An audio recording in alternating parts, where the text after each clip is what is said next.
नमस्कार, सुप्रभात। आप देख रहे हैं खबर एचपी और समय हो चला है हिमाचल की 25 बड़ी खबरों को जानने का। तो आइए एक नजर डालते हैं 25 बड़ी खबरों पर फटाफट अंदाज में। इससे पहले यदि आप वीडियो को लाइक नहीं किए तो लाइक कर दीजिए और चैनल को सब्सक्राइब कर लीजिए।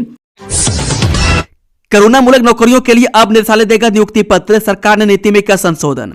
हिमाचल प्रदेश सरकार ने कोरोना मूलक रोजगार नीति में आंशिक संशोधन करते हुए जूनियर ऑफिस असिस्टेंट के पदों को एकीकृत व्यवस्था में लाने का निर्णय लिया। संबंधित आदेश प्रधान सचिव वित्त ने जारी किए। सरकार की ओर से जारी आदेश के अनुसार अब तक कोरोना मूलक आधार पर नियुक्ति करने की शक्ति संबंधित प्रशासनिक विभाग के पास थी। संशोधित प्रावधान में यह व्यवस्था बरकरार रहेगी, लेकिन जूनियर ऑफिस असिस्टेंट आईटी के रूप में जॉब ट्रेनिंग के पदों पर कोरोना मूलक नियुक्ति के मामलों में प्रक्रिया बदली गई है। बता दें कि नई व्यवस्था के अनुसार ऐसे मामलों में संबंधित विभाग सभी आवश्यक औपचारिकताएं और पूर्व आवश्यकताएं पूरी करने के बाद प्रस्ताव को कार्मिक विभाग के अंतर्गत निदेशालय भर्ती को भेजेगा। MIS में सेब बेचने वाले छोटे बागवानों को बड़ी राहत, 100 बोरी से कम पर नहीं देने होंगे राजस्व दस्तावेज। शिमला हिमाचल प्रदेश के सबसे बड़े किसान बागवान संगठन संयुक्त किसान मंच की मांग पर प्रदेश सरकार ने छोटे बागवानों को बड़ी राहत दी है। मार्केट इंटरवेंशन स्कीम में सेब बेचने वाले ऐसे बागवान जिन्होंने 100 बोरी से कम सेब बेचा था, उनसे अब राजस्व रिकॉर्ड यानी खतौनी, जमाबंदी या अन्य भूमि दस्तावेज नहीं लिए जाएंगे। सरकार के निर्देशों के बाद हिमाचल प्रदेश बागवानी उपज विपणन एवं प्रसंस्करण निगम यानी कि HPMC ने इस संबंध में बुधवार को अधिसूचना जारी कर दी है। बता दें कि HPMC की ओर से जारी अधिसूचना में स्पष्ट किया गया है कि MIS सीजन 2025 के दौरान निगम के खरीद केंद्रों पर 100 से कम सेब की बोरियां लाने वाले किसानों को केवल फ्रूट रसीद के आधार पर भुगतान किया जाएगा। ऐसे मामलों में किसी भी प्रकार के राजस्व दस्तावेज प्रस्तुत करना अनिवार्य नहीं होगा। हालांकि जिन बागवानों की ओर से 100 से अधिक सेब की बोरियां बेची गई है, उनसे पूर्व की तरह राजस्व रिकॉर्ड लिया जाएगा और भुगतान की शर्तें पहले जैसे ही लागू रहेंगी। सीएम सुक्खू बोले चिकित्सा महाविद्यालयों के लिए सीनियर रेजिडेंटशिप पॉलिसी बनाई जाएगी। मुख्यमंत्री सुखविंदर सुक्खू ने बुधवार को स्वास्थ्य शिक्षा और स्वास्थ्य विभाग की उच्च स्तरीय बैठक की अध्यक्षता करते हुए कहा कि प्रदेश सरकार की ओर से राज्य के सभी चिकित्सा महाविद्यालयों के लिए सीनियर रेजिडेंटशिप पॉलिसी बनाई जाएगी। इस पॉलिसी के तहत सीनियर रेजिडेंट के पदों का युक्तिकरण किया जाएगा। मुख्यमंत्री ने कहा कि सीनियर रेजिडेंटशिप में GDO का कोटा 66% किया जाएगा। में अभी इसका अनुपात GDO व सीधी भर्ती में 50% है। उन्होंने कहा कि चिकित्सा महाविद्यालय चंबा, नाहन, हमीरपुर व नेरचौक में नए विषयों में MD व MS करवाई जाएगी। इससे स्वास्थ्य क्षेत्र में आधारभूत संरचना और सुदृढ़ होगी। हिमाचल स्कूल शिक्षा बोर्ड तय शेड्यूल में मूल्यांकन हुआ तो रिकॉर्ड समय में निकलेगा 10वीं 12वीं कक्षा का परिणाम। शैक्षणिक सत्र 2025-26 की 10वीं 12वीं की उत्तर पुस्तिकाओं का तय शेड्यूल के तहत मूल्यांकन हुआ तो हिमाचल प्रदेश स्कूल शिक्षा बोर्ड रिकॉर्ड समय में रिजल्ट घोषित करेगा। शिक्षा बोर्ड ने परीक्षा परिणाम घोषित करने की तिथि 30 अप्रैल रखी है, जिसके लिए 1 अप्रैल को परीक्षाएं समाप्त होने के बाद से 2 अप्रैल से उत्तर पुस्तिकाओं के मूल्यांकन कार्य को शुरू करने की बात कही है। शिक्षा बोर्ड ने परीक्षाओं के बाद 18 दिन में मूल्यांकन कार्य पूरा करने का लक्ष्य तय किया है, ताकि रिजल्ट से जुड़ी अन्य औपचारिकताओं को समय रहते पूरा किया जा सके। मूल्यांकन का कार्य 22 अप्रैल को समाप्त करने का लक्ष्य रखा है। इसके बाद 8 दिन का समय अंकों की ऑनलाइन प्रविष्टि जांच और अनुमोदन की प्रक्रिया को पूरा करने के लिए रखा गया। उल्लेखनीय है कि शैक्षणिक सत्र 2024-25 का परीक्षा परिणाम शिक्षा बोर्ड ने 18 मई को किया था, जबकि इस बार बोर्ड उससे भी पहले परिणाम जारी कर रिकॉर्ड बनाने की दिशा में काम कर रहा है। मनरेगा में संचालित नोडल एजेंसी के खाते बंद, अब एक ही रहेगा चालू, जाने पूरा मामला। सरकार ने मनरेगा में राज्य में संचालित सिंगल नोडल एजेंसी के खातों को बंद कर दिया है। केवल लंबित मुआवजे के भुगतान और उसकी वसूली से संबंधित खाता ही चालू रखा गया है। ग्रामीण विकास विभाग ने भी मनरेगा में मजदूरी, सामग्री, मद और विलंबित मुआवजे से संबंधित वसूली राशि को लेकर राज्य सरकार ने नए दिशा निर्देश जारी किए हैं। ग्रामीण विकास विभाग की ओर से जारी आदेशों में स्पष्ट किया गया है कि पूर्व में जारी सभी आदेशों को निरस्त करते हुए अब नई व्यवस्था लागू की है। बता दें कि राज्य स्तर पर संचालित सभी सिंगल नोडल एजेंसी यानी कि SNA खाते बंद कर दिए गए। केवल विलंबित मुआवजे के भुगतान और उसकी वसूली से संबंधित खाता ही चालू रखा गया।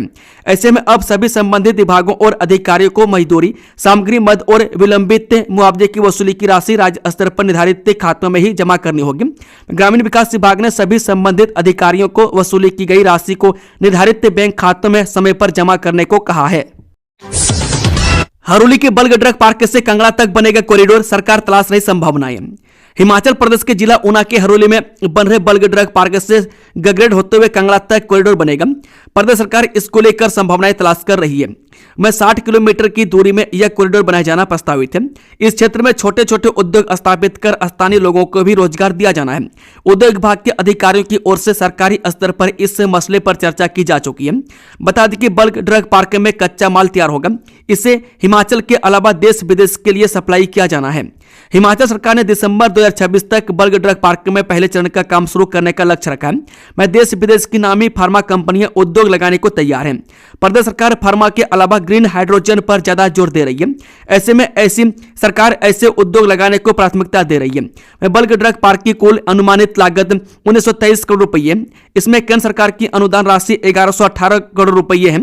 वहीं 804 करोड़ 54 लाख रुपए की राशि राज्य सरकार की ओर से खर्च की जाएगी। एचआरटीसी कंडक्टरों को 20 साल की सेवा पर 2 अतिरिक्त इंक्रीमेंट। हाईकोर्ट ने सुनाया अहम फैसला।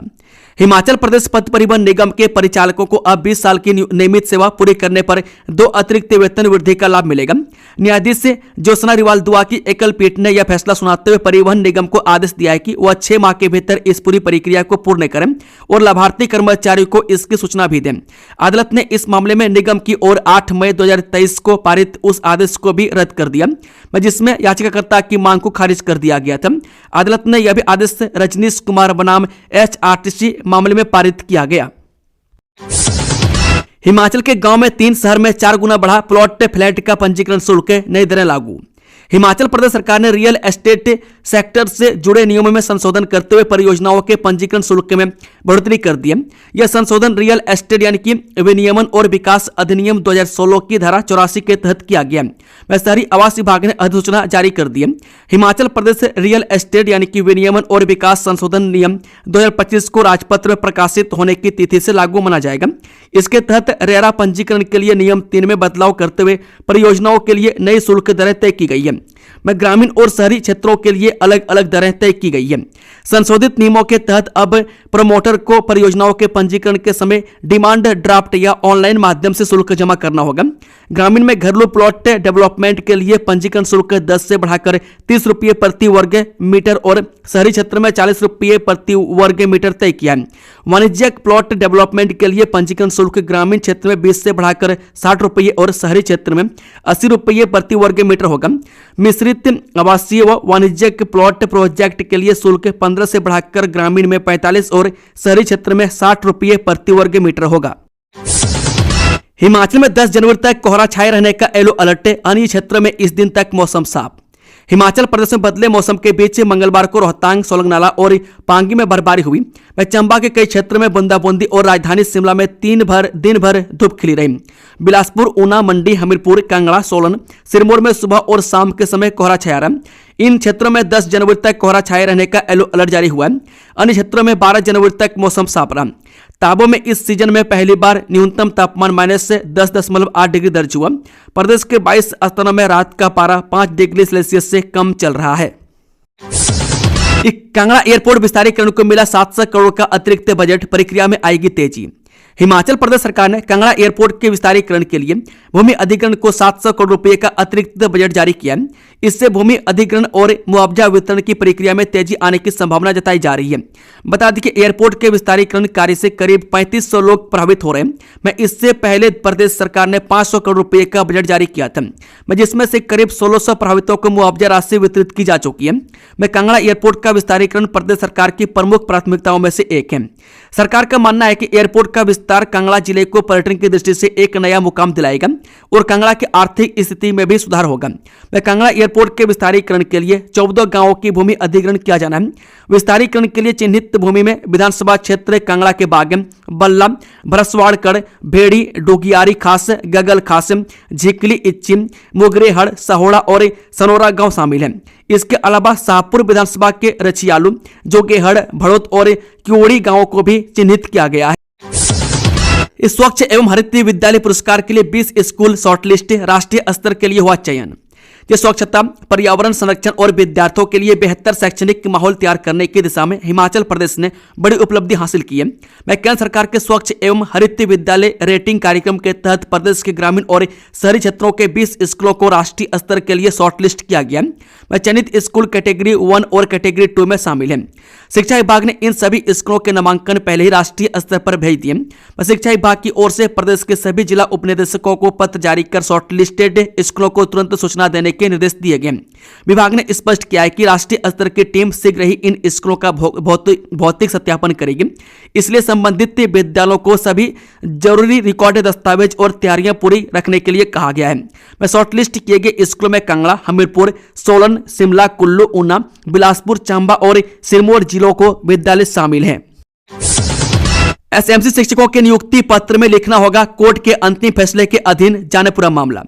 हिमाचल प्रदेश हाईकोर्ट ने एसएमसी यानी कि स्कूल प्रबंधन समिति शिक्षकों के लिए सीमित सीधी भर्ती कोटे के तहत होने वाली नियुक्तियों को लेकर महत्वपूर्ण आदेश जारी किया है। न्यायाधीश विवेक सिंह ठाकुर और न्यायाधीश रोमेश वर्मा की खंडपीठ ने स्पष्ट किया है कि इस कोटे के तहत की जाने वाली कोई भी नियुक्ति वर्तमान रेट याचिका के अंतिम परिणाम पर निर्भर करेगी। अदालत ने सख्त निर्देश दिए हैं कि चयन प्रक्रिया और नियुक्ति पत्र में स्पष्ट रूप से यह उल्लेख करना होगा कि यह नियुक्ति कोर्ट के अंतिम फैसले के अधीन है। 12वीं पास महिलाओं के लिए सरकारी नौकरी का सुनहरा मौका, जल्द करें आवेदन, 31 जनवरी आखिरी तारीख। बाल विकास परियोजना चंबा के अंतर्गत विभिन्न आंगनबाड़ी केंद्रों में आंगनबाड़ी कार्यकर्ता एवं सहायिका के रिक्त पद भरे जाएंगे। इसके लिए विभाग ने आवेदन आमंत्रित किए हैं। जिला कार्यक्रम अधिकारी चंबा कमल किशोर ने बताया कि परियोजना क्षेत्र में कुल 6 आंगनबाड़ी कार्यकर्ताओं तथा 45 आंगनबाड़ी सहायिकाओं के पद भरे जाने प्रस्तावित हुए हैं। हिमाचल के अस्पतालों में तैनात होंगे 1000 रोगी मित्र, हमीरपुर से होगी शुरुआत। मुख्यमंत्री सुखविंदर सुक्खू ने स्वास्थ्य, शिक्षा और स्वास्थ्य विभाग की उच्च स्तरीय बैठक की अध्यक्षता करते हुए कहा कि हिमाचल प्रदेश में स्वास्थ्य सेवाओं को बेहतर बनाने और मरीजों को अस्पतालों में होने वाली परेशानियों से बचाने के लिए 1000 रोगी मित्र नियुक्त किए जाएंगे। मुख्यमंत्री ने जानकारी दी कि इन 1000 रोगी मित्रों में से 500 की तैनाती मेडिकल कॉलेजों में की जाएगी, जबकि शेष 500 अन्य स्वास्थ्य संस्थानों में सेवाएं देंगे। इनका मुख्य कार्य अस्पताल आने वाले मरीजों का मार्गदर्शन करना और उनकी सहायता करना होगा। बिजली बिल का झंझट खत्म, अब मोबाइल ऐप पर देखें अपना बिल, समय पर करें भुगतान। विद्युत उपमंडल लंबोलू के सहायक अभियंता ज्ञान चंद भाटिया ने बताया कि उपमंडल में स्मार्ट मीटर लगाने का कार्य आरंभ कर दिया गया है। उन्होंने उपमंडल के सभी उपभोक्ताओं से स्मार्ट मीटर लगाने आ रहे कर्मचारियों का सहयोग करने की अपील की है। सहायक अभियंता ने बताया कि स्मार्ट मीटर लगने के बाद विद्युत बोर्ड का कोई भी कर्मचारी हर महीने बिजली का बिल वितरित करने उपभोक्ताओं के घर नहीं जाएगा। हरोली में बदलेगी तस्वीर, बढ़ेगा जल स्तर, जल संरक्षण की नई मिसाल बन रहे तालाब। हरोली विधानसभा क्षेत्र में जल संरक्षण, भूजल रिचार्ज और पर्यावरण संतुलन को सुदृढ़ करने की दिशा में एक अनुकरणीय पहल की जा रही है। वह क्षेत्र के प्राचीन तालाबों यानी कि टोबों को पुनर्जीवित कर उन्हें आधुनिक, सुंदर एवं बहुउद्देशीय सरोवर के रूप में विकसित किया जा रहा है, जिस पर लगभग 20 करोड़ रुपए की राशि व्यय की जा रही है। यह पहल न केवल पारंपरिक जल स्रोतों के संरक्षण की दिशा में अहम कदम है, बल्कि आने वाली पीढ़ियों के लिए अस्थायी जल सुरक्षा का मजबूत आधार भी तैयार कर रही है। एम्स बिलासपुर बनेगा और भी हाईटेक, अब स्थानीय स्तर पर मिलेगा वर्ल्ड क्लास इलाज। अखिल भारतीय आयुर्विज्ञान संस्थान बिलासपुर में स्वास्थ्य सेवाओं को नई ऊंचाइयों पर ले जाने की दिशा में एक और अहम कदम उठाया जा रहा है। एम्स प्रशासन संस्थान में अत्याधुनिक शल्य चिकित्सा, नेत्र रोग उपचार और सिमुलेशन आधारित प्रशिक्षण उपकरणों की स्थापना की तैयारी में जुटा है, जिससे मरीजों को उन्नत इलाज स्थानीय स्तर पर उपलब्ध हो सकेगा और चिकित्सकों व प्रशिक्षुओं को आधुनिक तकनीक से लैस प्रशिक्षण मिलेगा। जानकारी के अनुसार एम्स में शीघ्र ही instrument set, surgical instrument set और सर्जिकल ड्रेप्स स्थापित किए जाएंगे। ठेकेदारों को बड़ा झटका, वन विभाग ने कसमल के एक्सपोर्ट लाइसेंस पर लगाई रोक।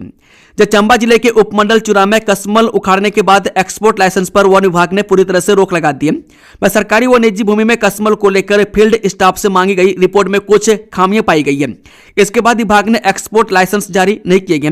मैं एक्सपोर्ट लाइसेंस के लिए कसमल के कुछ ठेकेदार सलोनी पहुंचे थे, जिनकी फाइलें वापस कर दी है। विभागीय पदाधिकारियों ने साफ कहा है कि जब तक सरकारी व निजी भूमि में कसमल की स्थिति स्पष्ट नहीं हो जाती, तब तक लाइसेंस जारी नहीं किए जाएंगे। मौजूदा समय में लोगों के विरोध के बाद कसमल को उखाड़ने पर रोक लगाने के बाद कसमल सड़क किनारे रखी गई है, जिसे जिले से बाहर ले जाया जाएगा। इस छात्रवृत्ति के नाम पर मजाक। हिमाचल के इन छात्रों को साल भर में मिलती है मात्र 80 रुपये स्कॉलरशिप। हिमाचल प्रदेश एक तरफ स्मार्ट क्लास से कृत्रिम बुद्धिमत्ता यानी कि AI और डिजिटल लर्निंग के माध्यम से शैक्षिक सुधारों को बढ़ावा देने की कोशिश कर रहा है, लेकिन दूसरी ओर जनजातीय क्षेत्र के छात्रों को मिलने वाली छात्रवृत्ति उपेक्षा की एक अलग ही कहानी बताती है। दशकों पुरानी एक योजना के तहत जनजातीय छात्रों में कक्षा 1 से 8वीं तक के छात्रों को प्रति वर्ष केवल 80 रुपये मिलते हैं, जो मात्र 6 रुपये 66 पैसे प्रति माह है। मैं लाहौल स्पीति, किन्नौर और अन्य अधिसूचित जनजातीय क्षेत्रों के सरकारी स्कूलों में लागू यह योजना केवल उन छात्रों के लिए उपलब्ध है जिन्हें कोई अन्य छात्रवृत्ति नहीं मिलती है। वर्षों से चली आ रही एक पारंपरिक सहायता योजना कहकर शिक्षा विभाग इसका बचाव करता है। हालांकि वास्तविकता यह है कि 80 रुपये में बुनियादी स्टेशनरी भी नहीं खरीदी जा सकती, जो जनजातीय शिक्षा के प्रति राज्य की प्रतिबद्धता की गंभीरता पर सवाल उठाती है। यह मुद्दा हिमाचल प्रदेश में करीब 600 करोड़ रुपये के बड़े छात्रवृत्ति घोटाले की पृष्ठभूमि में और भी चिंताजनक हो जाता है, जिसने हाल के वर्षों में राज्य को हिलाकर रख दिया था। हिमाचल में आबकारी विभाग की बड़ी कार्रवाई, सील कर दिए शराब के 5 ठेके। सोलन शहर में राज्य एवं आबकारी विभाग ने मंगलवार देर रात बड़ी कार्रवाई करते हुए 5 शराब ठेके सील कर दिए। यह कार्रवाई मार्केट फीस जमा न करवाने के कारण की गई। वह ठेकों पर तकरीबन 55 लाख रुपए की फीस लंबे समय से बकाया। इसके बावजूद संबंधित संचालकों ने न तो फीस जमा करवाई और न ही विभाग को गंभीरता से लिया। राज्य एवं आबकारी विभाग की टीम ने मंगलवार को सोलन शहर के विभिन्न क्षेत्रों में स्थित शराब के ठेकों का निरीक्षण किया। जांच के दौरान पाया गया कि 5 ठेकों ने निर्धारित समय पर मार्केट फीस जमा नहीं करवाई थी। एक गाड़ी से बाहर सामान लटकाया तो भारी जुर्माना, सड़क सुरक्षा को लेकर परिवहन विभाग सख्त, चालकों पर कसेगा शिकंजा। हिमाचल प्रदेश में सड़क सुरक्षा को लेकर परिवहन विभाग अब सख्त हो गया। राज्य में सड़क सुरक्षा नियमों की अवहेलना करने वाले वाहन चालकों पर विभाग ने सख्त कार्रवाई करने के निर्देश जारी किए। मंगलवार को परिवहन विभाग ने सख्त रुख अपनाते हुए ओवरलोडिंग करने वाले वाहनों के खिलाफ सख्त कार्रवाई करने के निर्देश जारी किए। बता दें कि अतिरिक्त मुख्य सचिव यानी कि परिवहन हिमाचल प्रदेश से RD नजीम ने ओवरलोडिंग को लेकर प्रदेश सभी क्षेत्रीय परिवहन अधिकारियों को स्पष्ट निर्देश दिए कि ऐसे वाहनों के विरुद्ध कठोर कार्रवाई की जाए, जिसमें लोहे के एंगल, पाइप, सरिया अथवा अन्य सामान वाहन की बॉडी से बाहर लटका हो। उन्होंने कहा कि इस प्रकार के वाहन न केवल स्वयं के लिए बल्कि सड़क पर चल रहे अन्य वाहनों और आम जनता के लिए भी गंभीर खतरा उत्पन्न करते हैं।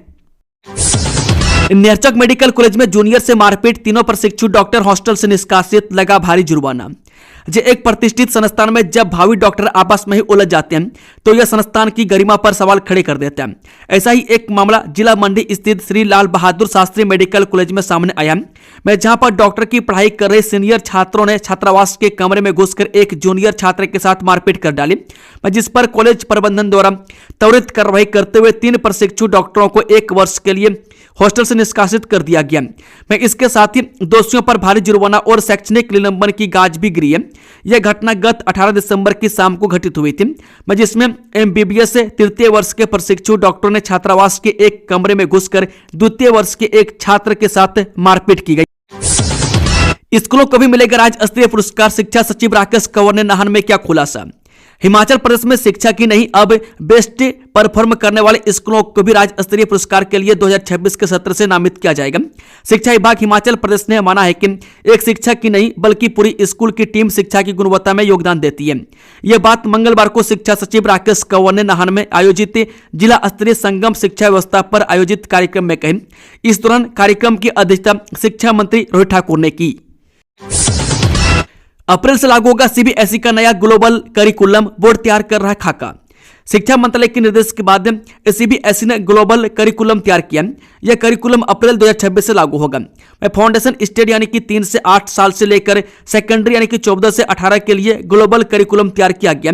इस ग्लोबल करिकुलम को लेकर गल्फ देशों यानी खाड़ी देशों में भी CBSE बोर्ड अधिकारियों व विशेषज्ञों के बीच चर्चा हुई।